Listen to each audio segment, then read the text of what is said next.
Vamos falar sobre o Ministério da Justiça. Ontem, o ministro Lewandowski participou do evento, depois entregou sua carta de demissão. E quem será que vem por aí? A Carla Araújo, que é a nossa colunista aqui do UOL e também a chefe da nossa sucursal de Brasília, tem apuração sobre um nome que ficou aí no zum, zum, zum. Será que ele poderia ser chamado, né? O senador Rodrigo Pacheco para ser o ministro da Justiça? Ela tem essa apuração para a gente, já está conosco aqui. Vou me levantar para dar um bom dia a ela. Olá, Carla, bom dia, seja bem-vinda. Bom dia, Fabiola. Bom dia, Sakamoto. Bom dia, professor. Nossa, me deu uma tosse agora, daquelas horríveis, sabe? Ó, tô na palheta do Sakamoto, combinando. Não, é Bom, uma aguinha. respirando aqui depois de uma Respira. crise. Vamos lá. Bom, a gente, como sabe, desde sempre há uma pressão enorme aqui no presidente Lula para que ele que recriasse o Ministério da Segurança Pública. Inclusive, tá no programa de governo do presidente. Mas ele, né, entregou essa pasta toda a Lewandowski, que só assumiu o ministério se ficasse com esse poder. E agora Lewandowski entrega sua carta de demissão, sai e volta a essa pressão. Nossa, gente, tá difícil. Pela divisão da pasta. Bom, isso é uma história. A outra história, Fabiola, são os nomes que começam a circular em Brasília, o Sakamoto sabe, você bem sabe, muita gente na Bolsa de Apostas. E no Palácio do Planalto, essa semana, aventaram... Desculpa, Ô, gente. Carlinha, vamos fazer o seguinte, a gente tá Tá devendo ainda um difícil. intervalo, respira, toma uma água. Enquanto isso, eu vou falando com o Sakamoto a respeito desses bastidores do Ministério da Justiça. Para quem está conosco na TV, o intervalo, a gente segue aqui pelo YouTube. Estamos falando de um dos ministérios extremamente importantes, principalmente nesse ano eleitoral, né? A questão da segurança pública, o combate ao crime organizado, vai ser um dos grandes temas das eleições, isso é o que muitos dizem. E a escolha, né, desse próximo ministro, o que está em jogo, Sakamoto? Como é que você vê essa dança de cadeiras aí? Então, até na parte do impacto, Pacheco, quem vem, eu vou deixar até para a Carla, que ela está com informação quente e nova. Agora, tentar entender um pouco o que o pessoal vai ter que encontrar, o que o pessoal vai encontrar no meio disso, né?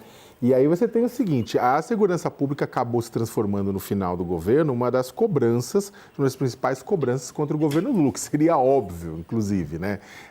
A esquerda, de uma maneira geral, ela tem, apesar de ter pessoas dentro da esquerda com excelentes projetos para a segurança pública, ela, de uma maneira geral, ela não conseguiu não só implementar, como colher os frutos em casos em que ela implementou bem. Né? Pelo contrário, o que a gente acabou vendo no Brasil foi uma situação constrangedora, em que você tinha, por exemplo, o Rio de Janeiro, que você tem morte na periferia, policial despejando bala, matando gente. A gente acabou de ver aquela ignomínia, né, que matou 218 civis, 4 policiais na PEN no Alemão.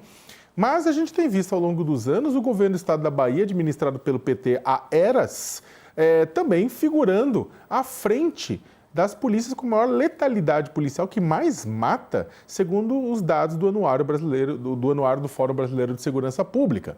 Né, os dados, e aí a Bahia sempre rechaçando, não é isso, mas é.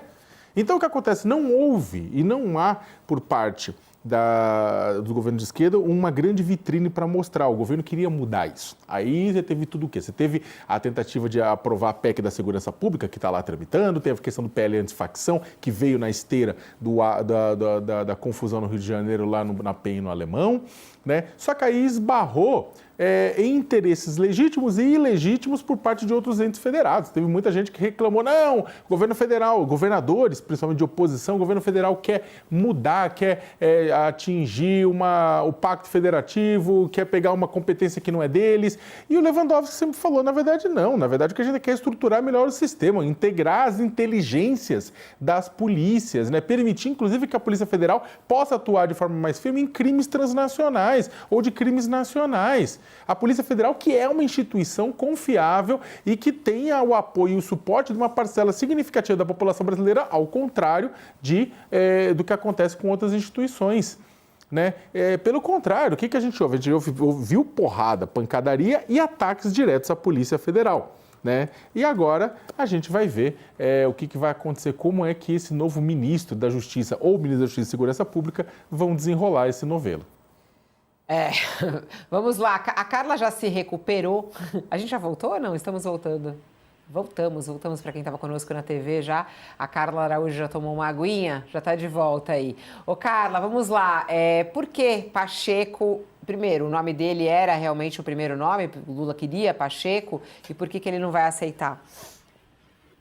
Então, Fabiola, é difícil dizer qual é o primeiro nome, tá? Porque, como eu estava falando antes, existe uma movimentação e uma bolsa de apostas ali para vários nomes. O que que acontece? O Pacheco, ele ficou muito magoado mesmo com o fato dele ter sido preterido pelo ministro Jorge Messias, que foi indicado pelo presidente Lula à vaga no Supremo Tribunal Federal. Bom, dali o que que acontece? Lula precisa de Pacheco para o palanque em Minas Gerais e o presidente Lula já vinha falando ano passado de que Pacheco precisava ser candidato ao governo. Até então, o Pacheco dizia: não, eu não quero governo. Não, não vou subir no palanque. Por quê? Porque o sonho dele era ser ministro do Supremo. A partir daí, com o fato consumado, Messias é o indicado. Bom, o que que Pacheco pensa? Bom, para mim, não tem mais vaga do Supremo. Aí o que que dizem alguns aliados do presidente Lula ali que fazem esses cenários, Fabiola? Que são cenários que são feitos, né? Para ver como é que fica a composição dos ministérios e etc. E que personagem que você leva que te traz mais vantagens políticas. Nesse cenário, falam para. Tem então uma pessoa conversando no Planalto falou assim: olha, para o Pacheco seria muito bom ir para o Ministério da Justiça, que é um caminho natural para o STF num futuro mandato. O que que Pacheco diz a aliados sobre essa possibilidade? Eu vou contar com uma realidade inexistente, eu não posso fazer isso. E aí ele diz: bom, isso, se viesse esse convite, ele fala para as pessoas, eu realmente não aceitaria. Porque ele não acha que ele pode contar com os ovos antes da galinha, enfim, tudo isso. E aí o que que acontece? A gente sempre fala aqui, Fabiola, que a temperatura, que a política é nuvem, né? Momento. Aquela vaga aquele palanque de Minas Gerais que ele estava até então resistindo, ele já começa a dizer, pode ser então que eu assuma a candidatura do governo de Minas, enfim, tá aí avaliando a situação, mas também faz umas reclamações do presidente Lula ali de que demorou o PT a entrar na campanha em Minas, que falta muita articulação, muita base, enfim, eles têm uma boa perspectiva, acham que tem chances de vitória, mas mas e vai decidir isso, Fabiola, agora, voltando do recesso em fevereiro, ele tá de férias, e vai decidir isso. E o presidente do Senado, ex-presidente do Senado, desculpa, ainda não descarta, viu, Fabiola, e fala isso para várias pessoas, de que sairá da vida pública se, enfim, não resolver subir no palanque de Minas, vai voltar a advogar. E aí tem gente que acredita que se ele voltar a advogar e o presidente Lula ganhar, ou se ele ajudar o presidente Lula no palanque, enfim, ele diz que vai ajudar o presidente Lula de qualquer jeito, mas não necessariamente candidato. Pode ser que se existe essa vaga no Supremo Tribunal Federal, ele se destacando na advocacia, teria a chance de realizar esse sonho? A gente não sabe. O fato é que ele garante que se um dia esse convite de fato fosse feito, ele não aceitaria ser ministro da Justiça no lugar de Ricardo Lewandowski, Fabiola. Carla, obrigada. Bom trabalho para você aí em Brasília. Até. Obrigada, gente. Até. Um beijo para vocês. Um beijo.